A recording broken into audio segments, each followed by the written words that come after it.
Welcome everybody to the Single and Stilettos show. I'm Suzanne Oshima and I'm a matchmaker and dating coach at Dream Bachelor and Bachelorette, and I'm also the founder of Single and Stilettos. Today we have on our show Ellen Smoak, and she's a professional love strategist, and she's also the author of Breakups Are a Bitch, but Getting Over Them Doesn't Have to Be. And I'm so excited to have her here today because I think all of us have gone through a bad breakup and just didn't know how to get over it. So welcome, Ellen, to the show. Hi, Suzanne. Thank you so much for having me. This is going to be a blast. I know. So before we get started, though, I would love to hear about your background and how you got into this business. Sure. Well, I often say that the universe had other plans for me because I tried doing a lot of things in my life since age 18, had lots of different jobs. But I knew underneath what I was doing, there was some sort of calling. I said since I was 14, 15 years old that one day I was going to write a book. And then I wanted to be out speaking to people, but I wasn't sure exactly what that was going to be. About 10 years ago, I started working as a life coach, and it wasn't full time, but I was drawn to that profession. And then I was also drawn into the yoga industry, and I became a yoga teacher. Oh, that's great. So it was so amazing. And I'm not teaching anymore, but I'm not actually practicing that much anymore. I had some injuries, but I was working in and around the yoga coaching and the life coaching business for a long time. And in 2008, I started writing online and I started blogging. And I actually did something called the Year of the Yoga, where I wrote every day. I did yoga every day for a year and wrote every day for a year. Oh, that's great. And while I was doing that, I was actually engaged. So I had gotten engaged just about that time to a man I had met 8 years prior to that. And had this enormous crush on back in 1999. And we circled back around after years apart, and we ended up together. Aww. Engaged and living together, and I was actually working with him full time as well, so we had lots of things going on. And about 3 or 4 years later, things just started going awry, and it started to become very apparent to me that I still had my own inner work to do. I thought I had done all of it, but there was still something there that I hadn't transformed yet. I was very aware, but I hadn't transformed it, and the same was happening with him. So our relationship started to become grounds for each other's skeletons in the closet and each other's issues. And we started to really take those out on each other because we hadn't healed certain parts in ourselves. Right. And at the end of the day, we broke up. And oh, that's so sad. Oh, it was so sad. I mean, our relationship, and your listeners can probably relate to this, and you probably can too, but it was when we got together, it was like the seas parted and the clouds, the sun came out and the birds were chirping in our honor. It was one of those very soulmate, soulful connections that just felt so right. Right. And people ask me about that a lot and say, well, was he your soulmate? And I get asked that a lot, how do you choose to get over your soulmate? How do you get through it? And the thing is, and I've done a video on this, which I'm going to share with your audience at the end of this as a gift, but I believe that a soulmate comes in and out of our life to teach us and to help us on our path of evolution. I think the goal of the soul is to become enlightened and to learn how to love again. I completely agree. I can't. I've gone through that too, and it's the hardest thing, but you do learn from it. So is that why you wrote this book? Yes. So the relationship was going downhill for a while, and in the end, he's the one that ended it. And I was devastated. But Suzanne, I'd had my heart broken before this. About 6 or 7 years prior to this, I had my heart broken as well, really bad. And I learned in that experience what not to do. I learned that you can really, truly be broken down by a breakup. You can. Sorry, my eyes watering a little. I learned that you could actually, you can lose weight, you can lose your spirit, you can lose your friends, you can lose your income because you stop working. Everything can go completely awry after a breakup, and people, including myself before, you can live for weeks, months, years, sometimes even decades. Right. With a broken heart, and you can really let it beat you down. So after my fiance broke up with me, I gave myself 72 hours to pout. And I warned all of my friends and family. I said, I'm going to call you, and I'm going to bitch and moan and scream. I'm going to do whatever the hell I want to make myself feel better. I'm going to purge this out for 72 hours. And I actually asked my friends to hold me accountable after the 72 hours and say, Ellen, you've already done this. We've heard this. Like, it's time to move on. And I was very, very strict on myself. I put myself on a mission to get over this, because what dawned on me in a very big way, and I know this is divinely intertwined, what dawned on me is that the rest of my life depended on me beating my broken heart before it beat me. Right. I'm shocked. I'm actually completely shocked that you only took 72 hours. Because after a breakup with a fiance, I mean, I would give you a couple months at least. Oh, well, my 72 hours was my way of purging and giving myself a deadline. Okay. Because I knew if I wanted to heal, I knew from my past experience as a yoga instructor and as a life coach, I knew that I had to take very specific measures to heal the things inside of me that needed to be healed. Right. Because like I said, you know, I was very, very aware of where I had been. I was very aware of my own issues, but I had yet to change them. So after the 72 hours were up, after I was finished wailing and, you know, staying up all night screaming or what have you, I sat down and I started to develop ways that would actually start to change my inner belief system from the inside out. Okay, and what were some of those things that you did? Yeah, well, I had studied brain science a little bit before this, and a little bit of neuro-linguistic reprogramming. Mm-hmm. So I knew that if I wanted to change from the inside out, that I had to take those belief systems, take those thoughts in my head, and actually change them. And I knew it was going to take 30 days. Now, I can't go into all of the science behind this. I will totally butcher it. But any meditation, any mantra, any change that we're trying to make in our brain, in our heart, in our entire system, in our entire body, it's going to take at least 30 days for that to happen. Right. So for everyone listening, you know, there's a lot of programs out there where they give you a new mantra every day, mm-hmm. and you have a new one the next day, and a new one the next day. Those don't have time to permeate. Those really don't have time for, you know, if you say them once or twice, to make a difference. Right. So I developed a series of 10 mantras that touched on everything that I needed. Mm-hmm. I needed to tell myself it was okay. I needed to tell myself to trust the process, to keep the faith, to stay strong, and that I deserved only love. And they touched on all the things that I knew that my self-worth was still damaged, mm-hmm. and I needed to feel better about myself and love myself, which I don't think I'd ever done. Right. So I developed 10 mantras. I used specific meditations and other exercises. There are quite a few of them, but the mantras and meditations, I stuck to them for 30 days like my life depended on it. I would say them when I was crying. I would say them when I wasn't crying. I would say them as soon as I have a thought that brought me down. And what I've found since then, Suzanne, I've actually been surveying people, men and women from around the world. The hardest thing for people to do after a breakup is stop thinking about their ex. Yes, I agree. I completely agree. I sometimes ask my clients, especially people who I do consults with, I say, how much of your time are you spending thinking about your ex? 20%, 30%. And most of the time, people are around 70 to 80 to 90% of the time when they really think about it. Right. So how much of your life is that affecting? And I suppose I got a little stubborn in a way, and said, hell no, I'm not gonna, you know, I've given you 5 years, like, I want my power back. You know, and that's a good attitude to have, because that's the only way to completely get over it. Because if you just, you know, keep doing that, you're never going to get over them. Yeah, and they're really crippling. And I don't want in any way to say, you know, this is very simple what I did, very simple, but it wasn't easy. Right. You know, simple in theory, hard in practice. Mm-hmm. It's hard to do anything for 30 days. Yeah, it is. That's why all the gyms, you know, I sometimes wish I was a gym owner in January, because thousands of people come in and they buy a year-long membership. And then they don't show up.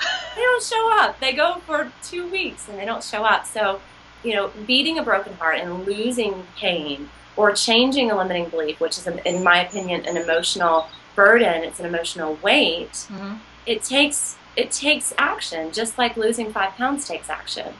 And it takes a commitment to want to change, because I find that when I work with clients, both in day coaching and for you, like helping people get over a breakup, if you don't make a commitment to want to change, you're not going to change. It doesn't happen by a miracle. Right. And that's really important. So what are some of the mistakes you made that you caution your listeners about? Do we have time for all of these? Not all of them, but I'd love for you to touch on some major ones for our listeners. So, it took me close to 35 years of my life to learn how to break up the right way. There's a right way? That meant I did it the wrong way, okay. lots of times. So I touched on having my heart broken about 7 or 8 years prior to meeting my fiance. And I did everything wrong. I mean, I got on Facebook. I wanted to know where he was, who he was with. You were stalking him on Facebook? I was doing the social stalking. I mean, everything, not the physical stalking, but everything that I could that was virtual, right? So I knew better than to do that this time. So I do want to caution anyone listening who is checking your ex's Facebook. Maybe you even have your ex's password. It's very common to check their emails. Trying to find out where they are, who they're with, asking their friends. Yes, of course you want to know you still love this person, but what you're doing is emotionally cutting yourself every time you do it. You're emotionally cutting yourself. So that would be number one, is to love yourself more than that. Do you suggest, because I'm glad you brought up social media, and as far as like, especially Facebook, but then there's also Twitter and other ways you can follow people, but do you suggest that when you break up with somebody that you unfriend them on Facebook? Okay. Yes, and I will, I have one more really important thing I want to get back to, but let me just comment on the unfriending. I get this question a lot. Can I be friends with my ex? What if, basically what people are saying is, I don't want to fully let go because I want to know if there's a chance in the future. And what I want to say to those people is, of course there's a chance in the future. There's a chance for everything in the future. But if this person is supposed to be in your life and it's not working, it's probably not working because there's something you need to work on, and there's something that he or she needs to work on. Right. And until that happens, you're never going to circle back around and be happy. Or you're never going to find that person who's waiting for you to get over this guy, before he can move in and have his faith in you and trust his heart with you.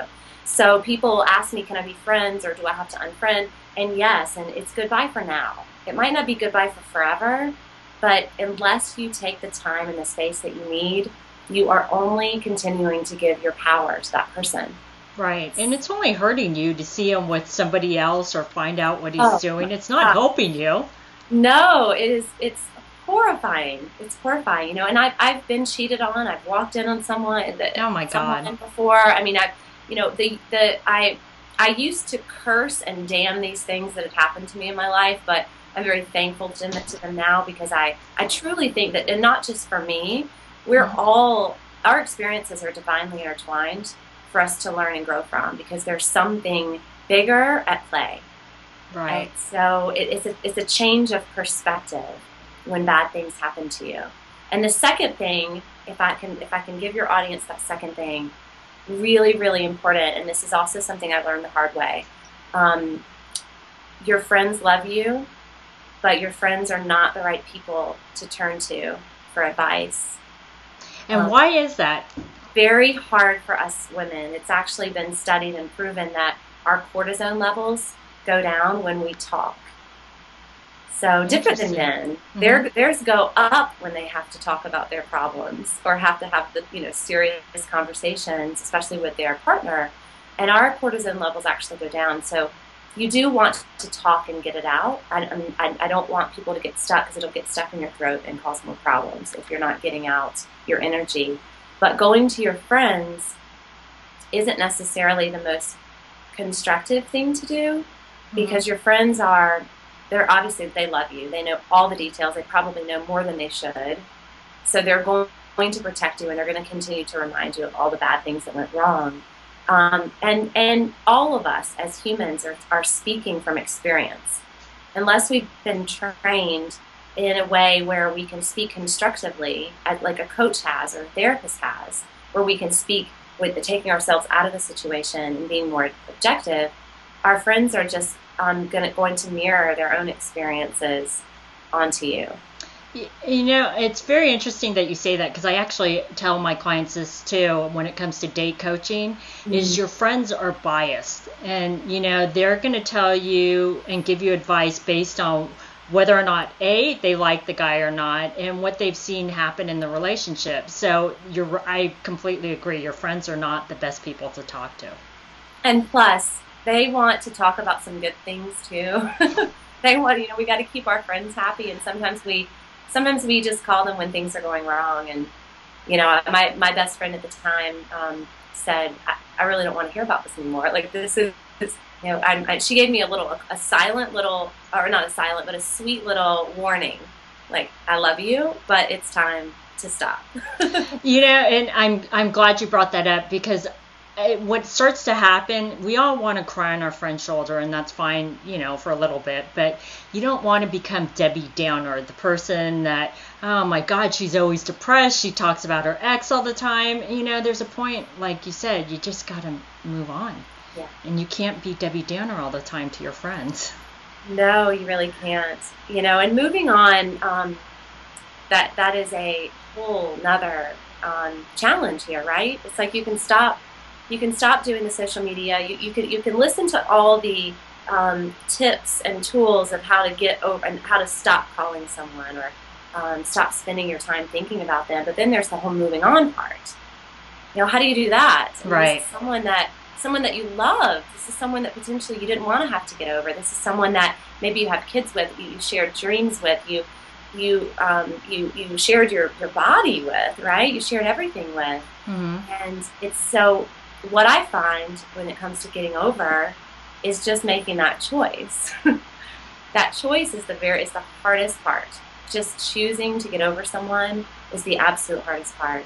And I tell people, once you can make that decision and once you can commit to yourself and say that you love yourself more, that's the hardest part. Right. And I completely agree. Now, I know every woman out there wants to know is, you go through the breakup and you're sad, and then there's always that point where you either want to call him or text him. And what's your advice to women about that? Well, if I believe in what's called a timeout with a breakup. Okay. I also believe that there's also a myth that time heals all wounds, that you really can't brush this under the rug. We've been brushing things under the rug our entire lives. Many of us have been broken. For many of us, the first person that broke our heart was our father. Right. Maybe he walked out on the family. Maybe, and like in my case, I became a teenager. I started to become a woman, and my dad didn't know how to have a relationship with me anymore. Mm-hmm. So I went from having this close relationship, and all of a sudden he just didn't know how to talk to me anymore. So that broke my heart. Right. So we keep shoving things under the rug and shoving them under the rug, and until we start to make a conscious effort to start getting over these people. And what I prefer to do is take a 30-day timeout, because the 30 days has been proven to scientifically change your brain, by using the right mantras and meditations. But during those 30 days, it can be extra challenging, like you said, because you want to call the ex, and possibly, and this happens all the time, they're calling you now, wanting you back because you've put your foot down. You've stood in your own power and you've put your foot down. And I would just remind people in those moments just to stay strong. We have too many people come to me and say, I've lost my power and I feel powerless. And the thing is, we haven't lost our power. We have just lost it, and we have allowed somebody else into our sphere of power. I believe that we have this sphere of personal power around us that's 3 feet in front of us, behind us, on either side, above us, even rooted down into the floor and anchoring us into the earth. The problem isn't that we've lost our power. The problem is that we've let our ex or other people in our life into that sphere of power. Mm-hmm. And now they're overtaking us. They're overtaking our power.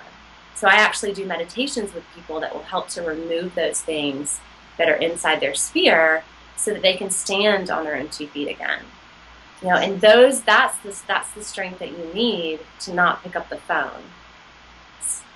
Now, because I like how you talked about it in reverse, is how when the guy starts contacting you again and you're trying to be strong and you're like, you were so strong, and then he either texts you or he calls you. What do you suggest women do if they're trying to be strong? Do they respond or do they not respond? Because I know women are just torn on what to do. Yeah. This is something I talk about a lot, and I actually have a program called the What the Hell Happened interview, because I do believe, even though I am a author of a breakup book and I help people through breakups and I want people to stay strong and I'm always going to be rooting for that, I do believe that a lot of relationships break up immaturely and for the wrong reasons. And I believe in love, and I believe in lasting love.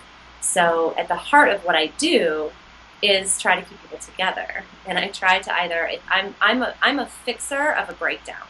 So if you're in a breakdown and you have no choice, but for that person just doesn't want to be with you, there's no choice, then okay, sister, we got to move on.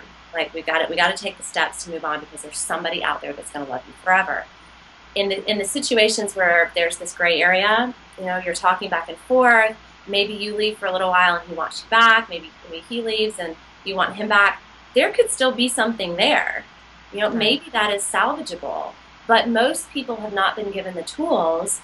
It's not like we went to relationship class when we were younger, right? Exactly. No one has. We can get married and that's all. We just need a piece of paper. We don't have to know how to be in a marriage first before we do it. So with those of us that are coaching and the therapists out there, the right people can help that breakdown not have to occur. Okay. So looking back on my relationship, had both of us been willing to do the work that we needed, and that's the key. Both people have to do the work. Right. So I actually call people's exes for them a lot, and I do the What the Hell Happened interview. Really? And, yeah. So this is actually my most favorite part of my job. I will call the ex. Mm-hmm. If people are in a gray area, I will call the ex and see if the ex is willing to do some coaching. And what their intentions are, and if there's still love there, and if these are still two people that are ready to do the work, and they're ready to get really clear on their needs, wants, and attention, and desires, and they're ready to commit to each other, then I'll actually work with them to reconcile. And you're up in New York, right? Right. So my latest couple was in New York. The woman called. She hadn't talked to her ex in 2 years. She was wondering, she was the one that walked out. She wasn't ready to do her own work, so she got scared and left. Mm-hmm. I called him. Turns out he was still thinking about her too, and still had feelings for her too. They ended up getting back together, and 3 months later they moved in together. Wow. So you just never know, right? I mean, you just never know. So when you call the ex, and let's just say it wasn't about them getting back together, that it was more to find out what happened, because this is what I hear all the time from my clients is they don't know what happened, why he broke up with them, and they're so confused, and he won't, respond to them at all and just tell them why. And so do you call the guy and kind of find out why? I do. Yeah, I find out so much information. It's incredible. I thought about this program for a year before I started doing it, because I thought, why the hell is somebody going to talk to me? Why are they going to want to help? Why are they going to want to spend any time talking about a person that maybe they just broke up with? Right. But what I found is that most people inherently want to help. That's great. So if you notice, in any situation in life, if you approach a person by saying, will you help me? Most of the time they're going to say yes. That's so true. I found that people want to help. And I approach the situation as a life coach for my client in saying that, I've been hired by your ex to help them become a better person because of this breakup. Mm-hmm. And I think if I was a fly on the wall, I would probably see people fall out of their chair, right? Exactly. They cannot believe that I'm actually calling people and doing this. And people end up opening up to me. I have prepared questions, and this has taken me a while to come up with the right questions, mm-hmm. but I have the right questions that provide constructive feedback. and make people feel very, very comfortable to talk to me.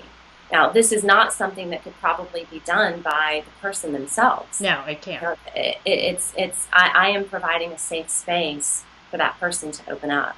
Right. So either we find out the reasons, we find out all those questions that you're just dying to know the answers to, you know, those ones that just drive you insane, right?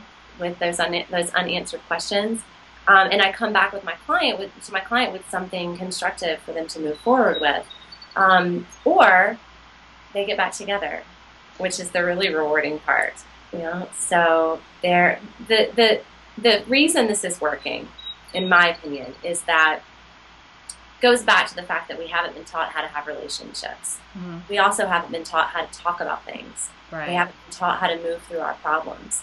It's easier for us to start when we feel that fire that starts to happen with a breakup of a relationship. It's easier for us to get the hell out of there and run, right, than it is to confront.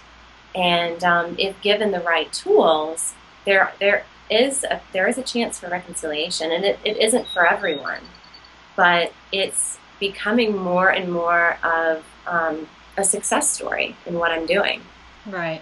And I think what's really important, because I find that a lot of my clients, when they've gone through a really hard breakup, and it's because they haven't had closure, and it's so hard because they don't know what happened, and so they can't close the door on that relationship because they're in limbo. And so to get those answers, I think will help people get closure.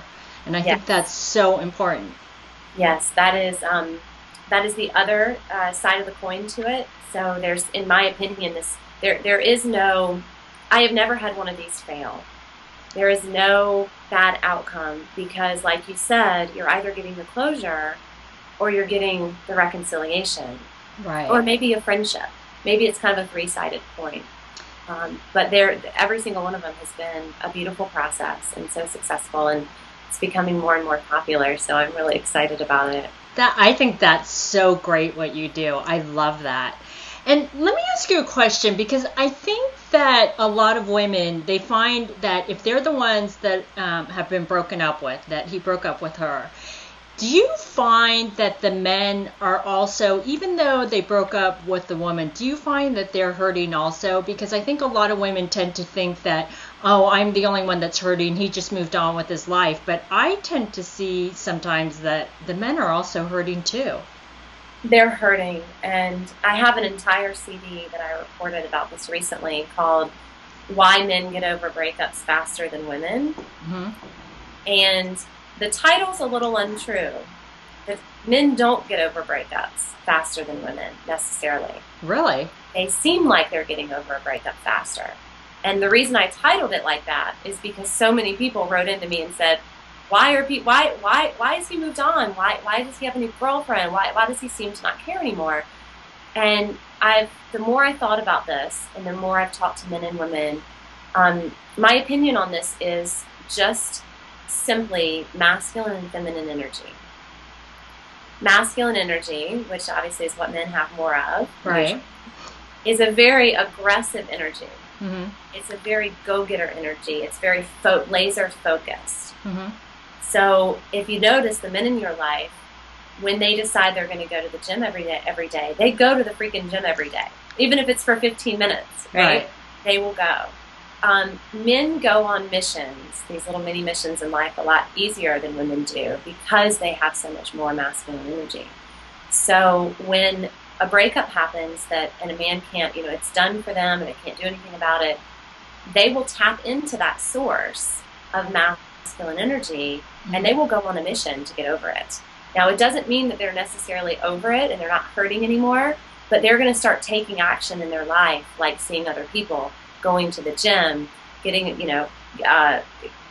new haircut or whatever it is. Like, they are going to start taking action a lot sooner than women are, simply because of that masculine energy.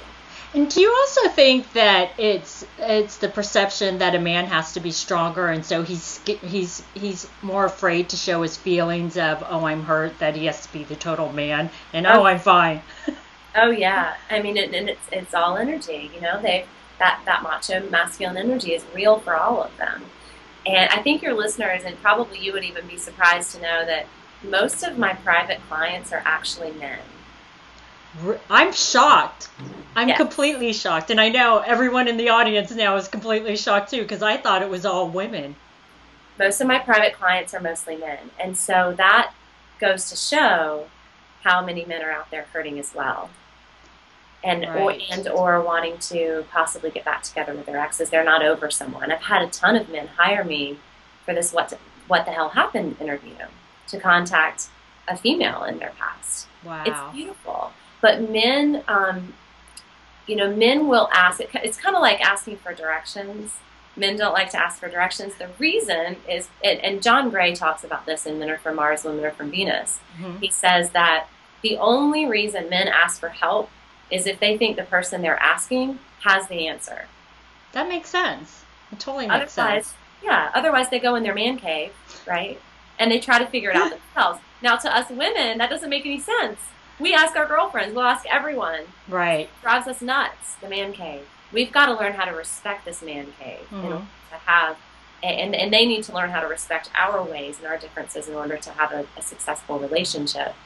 But they will ask me. I think that's the reason I have more men clients, private clients, than I do women, because they're ready. When they find somebody that can help them out, they don't hesitate. They say, yes, let's do this. Oh, I think that's so great. I love that. Awesome. And I still do the same inner work with the men that I do with the women. Hmm. The same, what I call inner rebooting from the inside Right. out. And it's beautiful. So I feel very blessed that I can help both sides of the coin. And some of these men are just wonderful. So I'm sending them back out into the world. Hmm. I should send them your way for some matchmaking. Exactly. I could set them up with all my female clients. Oh yeah, because they are just the most beautiful versions of themselves after they get done with this process. They're open and they're more vulnerable and they're in touch with their feelings, and they're sensitive, and they rocked. I mean, my male clients are absolutely amazing. So there are good ones left out there, ladies.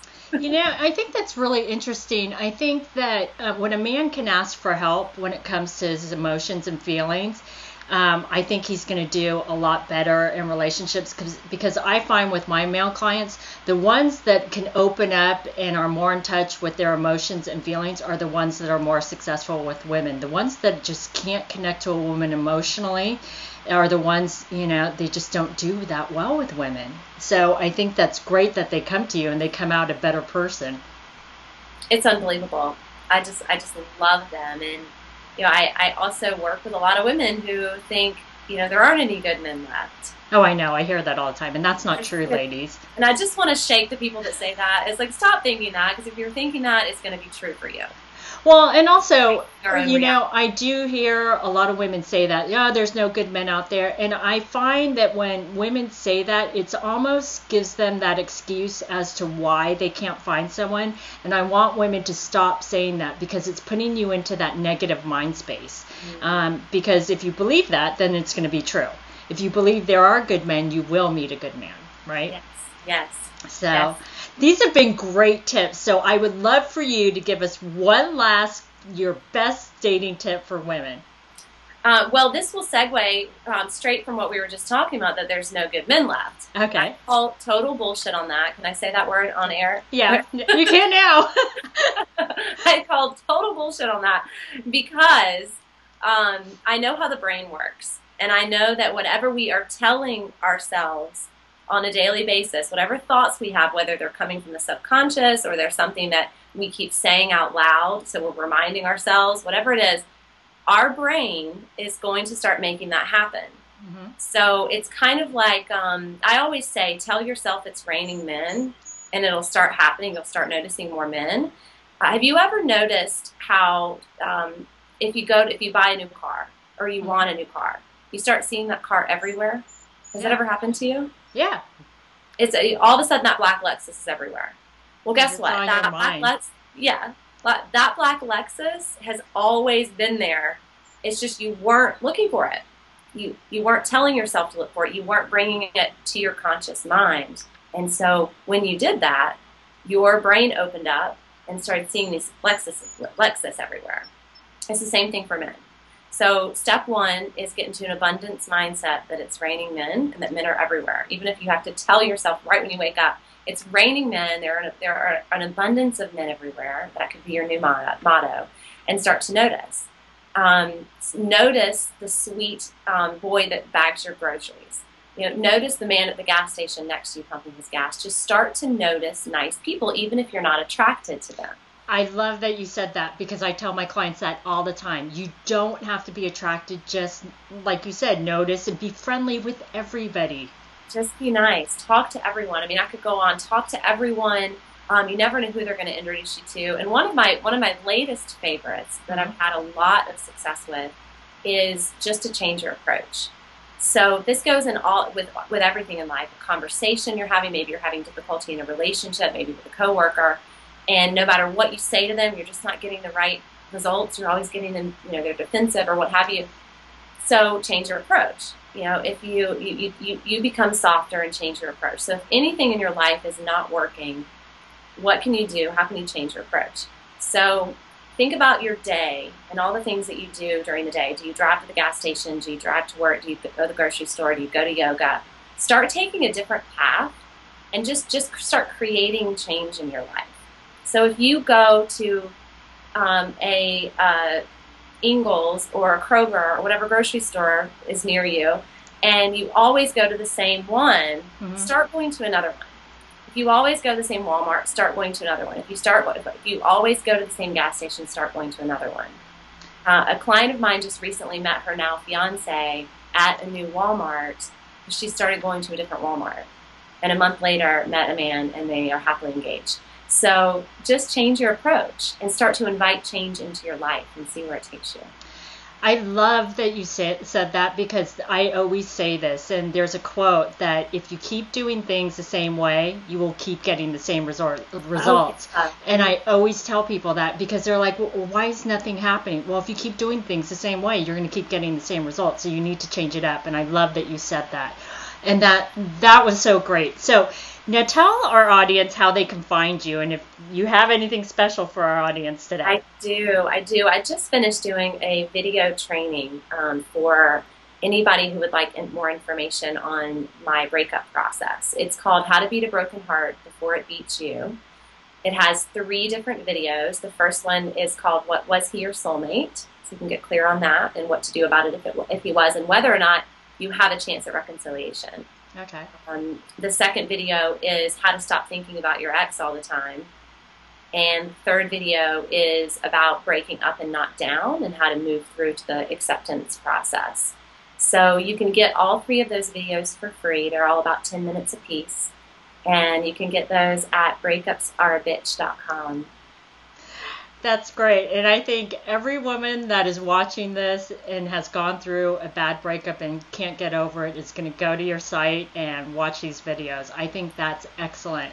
I would be honored. I mean, really, this work is magical, and it is not, I know everybody that comes to me is hurting, right? So I think every day about what I can do to answer more questions. And so this video series was my way of answering the most common questions that come my way, so I can give as much clarity to people as possible. And if anybody, if you go to breakupsarebitch.com, you sign up for those video series, then you'll have all my contact information. You'll have my phone number, you'll have my email. There are a lot of ways a lot of things that I can share, and I encourage everyone, and if anybody's interested in the What the Hell Happened interview, just send me an email. Ellen, I can just tell that you are just so passionate about what you do and that you just love helping people. And I think that's, anyone that gets into this business, because I'm the exact same way. I got into this business because I just love helping people, and it just breaks my heart when I see people hurting, and I just want to help them and make them better. So I think you're the exact same way, and I can just tell. So everyone, if you're going through a hard breakup, go to Ellen's site and you'll get that video series, and I'm sure it will help you. So thanks everybody for joining us on the Single and Stilettos show. If you're listening on the podcast and you would prefer to watch it on a video, you can go to our site singleandstilettos.com. And if you would like to get our free report on what attracts a man and what turns him off, you can go to singleandstilettos.com, or you can click right here on the video. Thanks again, and have a great day.